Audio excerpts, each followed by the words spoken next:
Ads లేకుండా latest episodes చూడండి.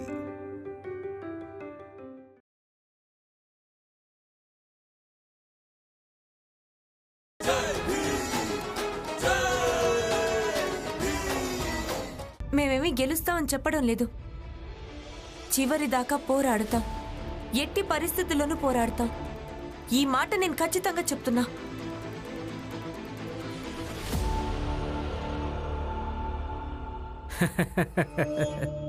అయితే పోరాడండి, మేము చూస్తాం. మేము ఇక్కడే ఉంటాం. నాన్న, నాకేమనిపిస్తోందంటే మీరు ఇంటికెళ్ళడం మంచిదని. ఇక్కడ మేమంతా ఉన్నాంగా, ఇక మీరు అక్కడికి వెళ్ళడం చాలా అవసరం కూడా. అవసరమా? నా అవసరం ఇంట్లో అయితే లేదు. నాకు ఇక్కడ బానే ఉంది. మావయ్య, అత్తయ్య ఎప్పటికీ పస్తులుంటుంది. మీరు వెళ్ళి తనకేమైనా తినిపించండి. నాకు వెళ్ళాలని లేదు. అయినా మీరిద్దరూ నా నిర్ణయాలు ఎందుకు తీసుకుంటున్నారు? అయితే నాన్న, ఇక్కడ కూర్చుని మేము ఏం పోరాటం చేస్తున్నామో దానివల్ల కూడా ఎలాంటి ప్రయోజనం లేదు. ప్రయోజనమా? ఈ పోరాటానికి నా భార్యకు ఏంటి సంబంధం? సంబంధం ఉంది. మీరిక్కడ ఒక ఆడదాని హక్కు కోసం పోరాడుతున్నారు. ఇక అక్కడ ఒక ఆడదాని హక్కే దూరం చేయడం జరుగుతోంది. జీజాబాయి గారికి కూడా హక్కు ఉంటుంది కదా, తనకు నచ్చినట్టు బ్రతకడానికి, తనకి నచ్చినట్టు తినడానికి, తాకడానికి, తనకు నచ్చినట్టు నిర్ణయాలు తీసుకోవడానికి. అర్తి, నీకు జీజాబాయి గురించి తెలీదు. తను ఎలాంటి పనులు చేసిందంటే అలా చేయడానికి తనకు ఎలాంటి హక్కు లేదు. అన్నయ్య, అలా అయితే మీరు తన ఇంట్లోంచి బయటికి గెంటేయండి.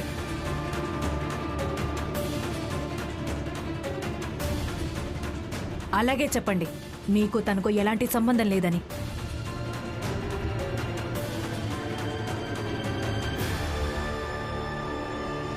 అన్నయ్య, అసలు నిజం ఏంటంటే జీజాబాయి ఎలాంటిదైనా తను మన ఇంట్లో ఒక భాగం. మనం తన ఇంట్లోంచి బయటికి గెంటేలేము. చూడు రామ్జీ అన్న, మీరు బాధ్యత తెలియని వ్యక్తి కాదు. అలాగే మీరు డేవిడ్ కాదు, తన బాధ్యతలకే మొహం చాటేయడానికి. మీరు రామ్జీ.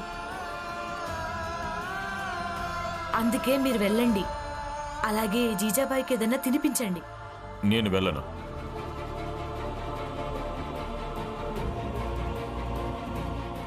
నేను బయటికి వెళ్ళి ఎక్కడికైనా దూరంగా కూర్చుంటాను. నువ్వు ఇలా అనుకో, నేను నీతో పాటు ధర్నాలో అక్కడే కూర్చున్నానని. నాన్న, భీమ్, నా చెయ్యదురు.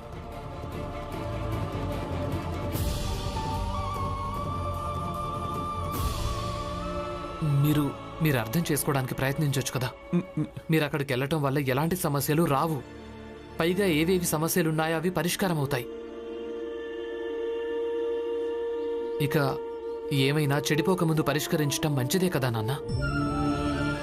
బుద్ధుడి జీవితం నుంచి ఇదే నేర్చుకోగలం కదా, పరిష్కరించేవాడు అందరికంటే గొప్పవాడు అని. ఇక మీరు ముందే గొప్పవాళ్ళు. కానీ ఈసారి మీరు పరిష్కరించే మార్గాన్ని ఎంచుకోవాల్సి ఉంటుంది. మీరిద్దరూ చాలా విచిత్రమైన తండ్రి కొడుకులు. అంటే ఇక్కడ కూడా గొడవ పడుతూ న్యాయం గురించే మాట్లాడుతున్నారు. రామ్జీ, ఒకవేళ ఈ భీమ్రావు లాగా నా కొడుకునుంటేనా లాఠీతో కొట్టి వాడి ఎముకలు విరిచేవాడిని. నాన్న, మీరలా ఎప్పటికీ చెయ్యరని నాకు బాగా తెలుసు. అందుకే మీరు ఇన్స్పెక్టర్ కాదు, అలాగే డేవిడ్ కాదు. మీరు రామ్జీ సక్పాల్ నాన్న.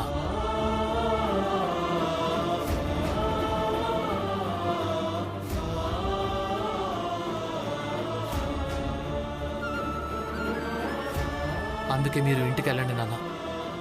నిజంగా మీరు అక్కడికి వెళ్ళడం చాలా అవసరం. సరే బాబు, నేను ఇంటికి వెళ్తాను. అలాగే మీ అందరి కోసం భోజనం కూడా తీసుకొస్తాను.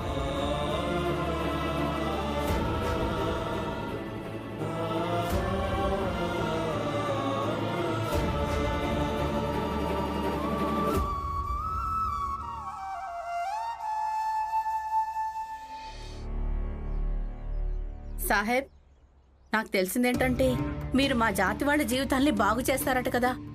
బాగు చేయడం కాదు, కేవలం ఒక మార్గం చూపిస్తానంతే. ఇక అందులో స్వయంగా నడవాల్సి ఉంటుంది. నాకు ఒక సమస్య ఉంది. ఒకవేళ మీ దగ్గర ఏదైనా పరిష్కారం ఉంటే చెప్పండి. భీమ్ అని ఒక అబ్బాయి ఉన్నాడు. అతను నా సవతి కొడుకు. తన కారణంగా నేను ఇంకా నా భర్త మెల్లమెల్లగా దూరం అయిపోతున్నాం. అబద్ధం, పచ్చి అబద్ధం. దామనే గారు, మిలిటరీ ఆఫీసర్ రాంజీ సక్పాల్, మీరెలా ఉన్నారు? నేను బాగున్నాను. తెలుసు, నేనిక్కడ ఎవ్వరికీ ఏమీ చెప్పలేదు. ఒకవేళ నేను చెప్పుంటే నేను భీమురావుని కలిసి తన సమస్య పరిష్కారం కోసం ఇక్కడికి వచ్చానని, అప్పుడు నేను అనుకున్నది నెరవేరదేమో. అందుకే మీరు కూడా ఏమీ చెప్పకండి. అలాగే, మీరు కూర్చోండి.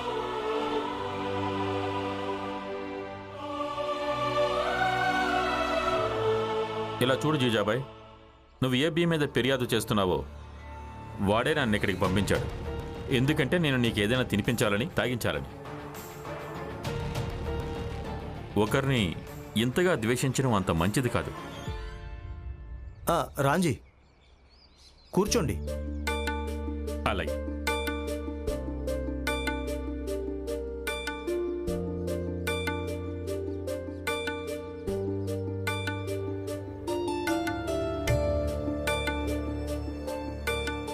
సాహెబ్, ఇదిగోండి చాయ్.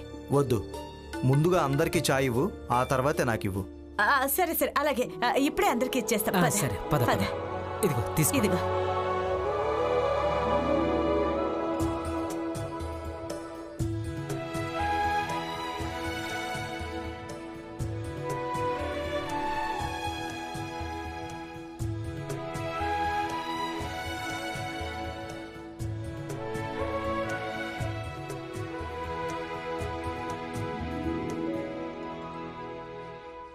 చాయ్ ఇచ్చినందుకు మీ అందరికీ ధన్యవాదాలు. మీ అందరితో కలిసి చాయ్ తాగడం ఆనందంగా ఉంది. ఇక మీ అందరూ సూర్యాస్తమయం తర్వాత సాయంత్రం స్టేషన్కి వెళ్లే కూడల దగ్గర కలవండి. మనం అందరం అక్కడి నుంచే కలిసి సభకు వెళదాం. మేమంతా తప్పకుండా వస్తాం. కానీ నాకు ఒక్కటే అర్థం కాలేదు. ఈరోజు రాత్రి మనందరం సభలో కలుసుకోబోతున్నాం కదా, అయినా మీరిక్కడికి. ఇది నా ఇల్లే కదా, ఇక మీ అందరూ నాకు అయిన వాళ్లే. ఎప్పుడు అనిపించినా రావచ్చు. ఒకవేళ మీ అందరికి ఏమైనా అభ్యంతరమా? వస్తాను. వస్తాను రామ్జీ గారు. మంచిది.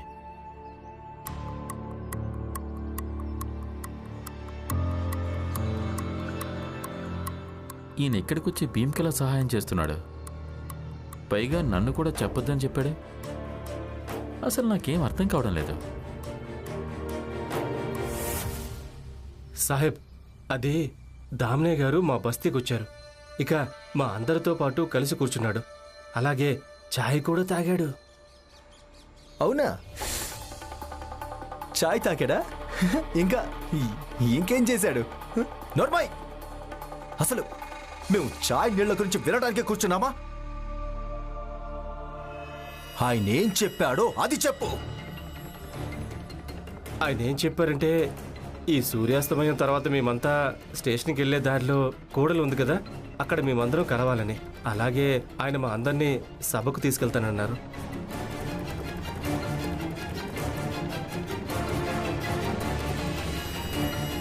లేదు లేదు లేదు లేదు డేవిడ్ సార్, మీరు అసలు ఏం మాత్రం కంగారు పడకండి. బస్సులో నుంచి ఎవరు వెళ్ళడానికి వెళ్ళలేదు, అర్థమైందా? సాహెబ్, మీకేమనిపిస్తుంది? భీమ్ బస్తీలో కొందరు డేవిడ్తో చేయి కలిపిన వాళ్ళు కూడా ఉండొచ్చు. ఒకవేళ వాళ్ళు వెళ్ళి డేవిడ్ దగ్గర మనం సూర్యాస్తమయం తర్వాత కూడలి దగ్గర వాళ్ళని కలవమన్నామని చెప్తే డేవిడ్ వాళ్ళని ఆపుతాడు కదా. ఆపలేడు. డేవిడ్ ఏమనుకుంటాడంటే 5-6 ఏం చేస్తారులే అని. డేవిడ్ ఆంగ్లేయ ప్రభుత్వంలో అధికారం చెలాయిస్తున్నాడు. తనకు తన హోదా, పదవి, అలాగే అధికార అహంకారం ఉండొచ్చు. 5-6 వచ్చినా కూడా ఏం చేయగలరు? అదే కదా నాకు తెలిసింది. దామ్నే గారు మా జాతి కోసం చాలా మంచి విషయాలు చెబుతాడంట. పైగా అంతా ఏమంటారంటే ఆయన మా జాతి వాళ్ళందరికీ బతకడం నేర్పిస్తాడంట. ఎవరికి తెలుసు, ఆయన డబ్బు సంపాదించడం కూడా నేర్పిస్తాడేమో. ఇక భీమ్కు మద్దతిచ్చే వాళ్ళంతా ధర్నాలోనే కూర్చున్నారు. ఆనంద్ ఇంకా లక్ష్మిని వదిలేస్తే అందరూ వాడికి విరోధులే. ఇక అందరూ ఆ సభకు వెళ్ళాలని ముందే నిర్ణయించుకున్నారు. అలాగా వాళ్ళండి. అలాగే అయ్యారు. వస్తాను, వెళ్ళొస్తాను. సార్ ఈ దామ్ని వీళ్ళందరితో కలిసి ఏదో పెద్ద ప్లానే చేస్తున్నాడు. నాకేదో అనుమానంగా ఉంది సార్. నరతం, ఇంకో 5 అడుగులు వచ్చి ధర్నాలో కూర్చుంటే ఏమవుతుంది? వద్దు, నువ్వేం టెన్షన్ పడుకో. వాళ్ళు ఏం చేస్తారో చేసుకోనివ్వు. ద మేనేజర్ పెద్ద అధికారులతో నాకు మీటింగ్ అరేంజ్ చేయడానికి వెళ్ళాడు. ఒక్కసారి తనను రానివ్వు, తర్వాత చూద్దాం. సార్ అంతా మంచి జరుగుతుంది సార్, చూస్తూ ఉండండి. మీ మేనేజర్ శుభవార్త తీసుకొస్తాడు. సార్ అది మీరే చెప్పారు కదా, 250 మంది సైన్యాన్ని తీసుకెళ్లి ఆ భీమరావుతో పాటు ధర్నాలో ఎవరెవరు కూర్చున్నారో వాళ్ళందరూ అంతా చూస్తారని. అదేమైంది సార్? అవుతుంది, ఖచ్చితంగా అవుతుంది. ఆ ప్లాన్ నేను నా కళ్ళెదురుగానే అమలు చేస్తాను.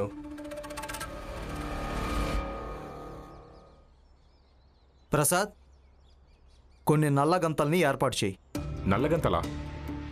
నల్లగంతలు ఏం చేస్తారు సాహెబ్? అవసరం ఉంది, చాలా అవసరం ఉంది. అలాగే సాహెబ్.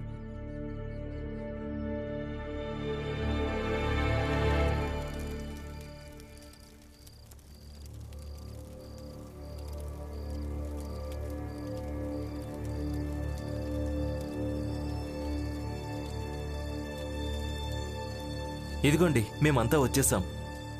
మీరంతా ఈ గంతల్ని మీ కళ్ళ కట్టుకోండి.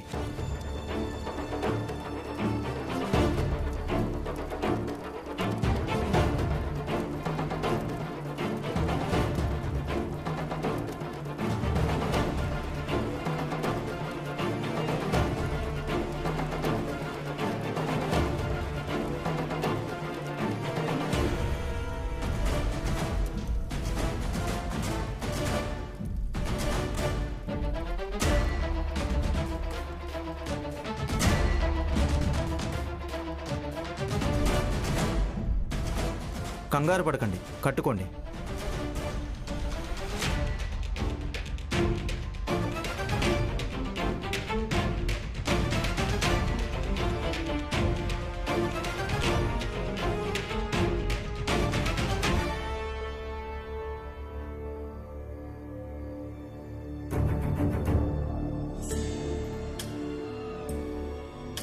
సార్, భీమరావు, నువ్వు చాలా ప్రయత్నం చేశావు, అయినా ఏం ప్రయోజనం లేదు.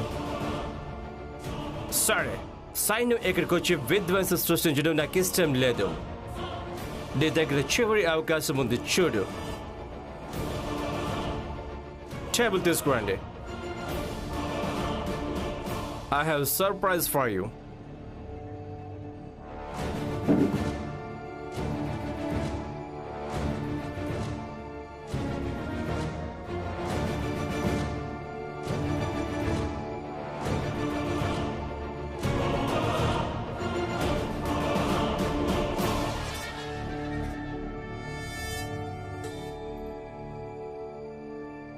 ఇసుక.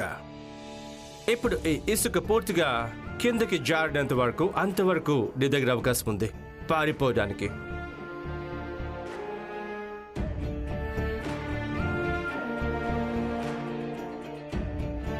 ఓపెన్ చేయండి.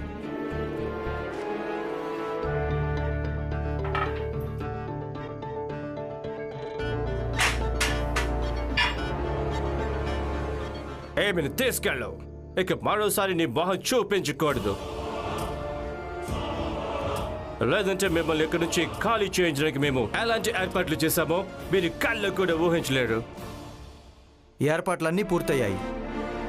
ఇప్పుడేం చేయాలి? ఇప్పుడు మీరంతా ఒకరినొకరు చేయి పట్టుకోండి. ఇక నాతో పాటు రండి. ఇక దారి పొడవునా నినాదాలు చేస్తూ వెళ్ళాలి. మేము మా జాతికి అలాగే న్యాయానికి తోడుగా ఉంటామని. దీంతో ఏమవుతుంది? ముందు పదండి, తర్వాత చెప్తాను.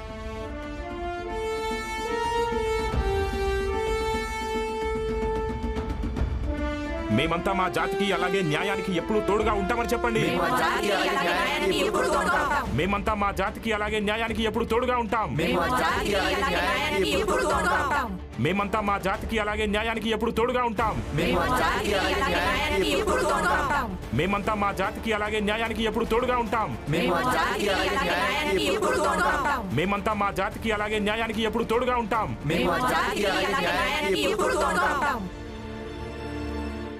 లక్ష్మి, ఆనంద్, మీతో కొంచెం మాట్లాడాలి. చెప్పండి దలియమ్మా. మీరిద్దరూ భీమ్ ఇంకా రమకు మేమంతా చాలా తోడుగా ఉంటారనుకుంటాం. నాకంటే వయసైపోయింది, కాళ్ళు కూడా సరిగ్గా పనిచేయడం లేదు, అందుకే వెళ్ళలేదు. భీమ్ ధర్నాకు వెళ్ళలేదు, అలాగే హితేష్ ఇంకా జనార్దనతో కలిసి వెళ్ళలేదు. కానీ మీరిద్దరూ ఎందుకు వెళ్ళలేదు? అది దలియమ్మ, నేను పని వెతుకుతూ అలసిపోయాను. అందుకే విశ్రాంతి తీసుకోవాలనుకుంటున్నాను. ఏమైనా జరిగిందా? ఇంతకుముందు కూడా పని వెతుక్కోటానికి వెళ్లేదానివి, ఇలా ఎప్పుడూ అలసిపోలేదే. రామ్జీ అన్న పగలిక్కడికి వచ్చాడు.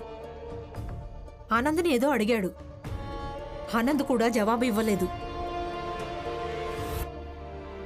ఆనంద్, నిజానికి ఇప్పుడు నువ్వు మా అందరితో కలిసి ఉండడం లేదు.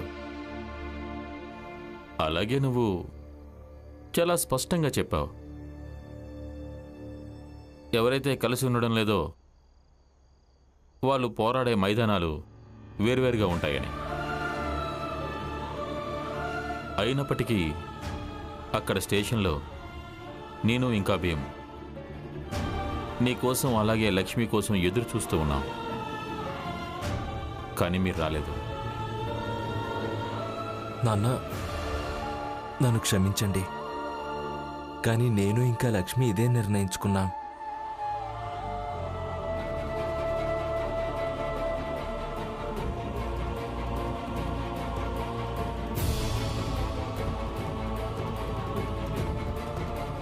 ఏదైనా సమస్య, ఏమైనా మనస్పర్ధలా అయితే నాకు చెప్పండి.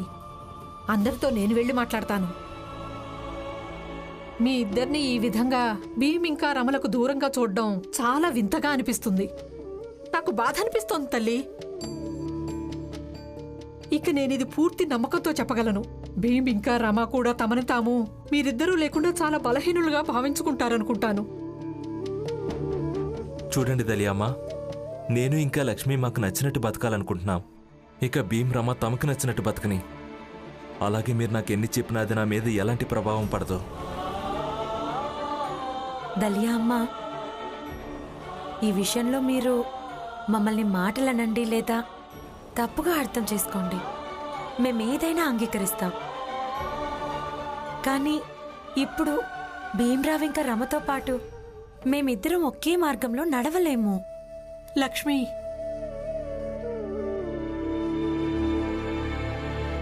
కాసేపట్లోనే ఈ ఇసుక కిందకి జారిపోతుంది. దాంతో మీ అందరి ఆట ముగిసిపోతుంది.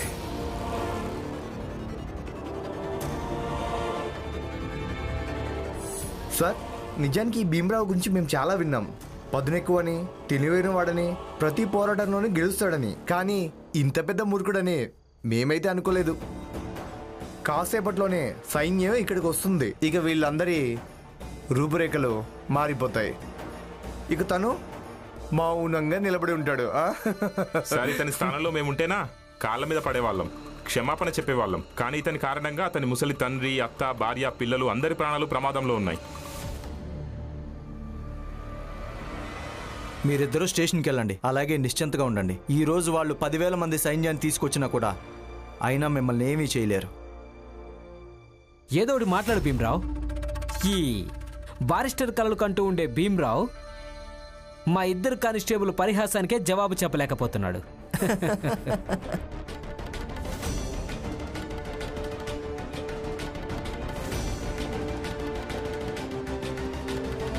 ఇన్స్పెక్టర్ గారు, మీరు ఎప్పుడైనా ఎవరి మీదైనా నమ్మకాన్ని పెట్టుకున్నారా? నేను పెట్టుకున్నాను. నాకు ఎప్పటిదాకా నమ్మకం ఉందో అప్పటిదాకా అనిపించేది ప్రపంచం మొత్తం మాదేనని, అలాగే గెలుపు కూడా మాదేనని.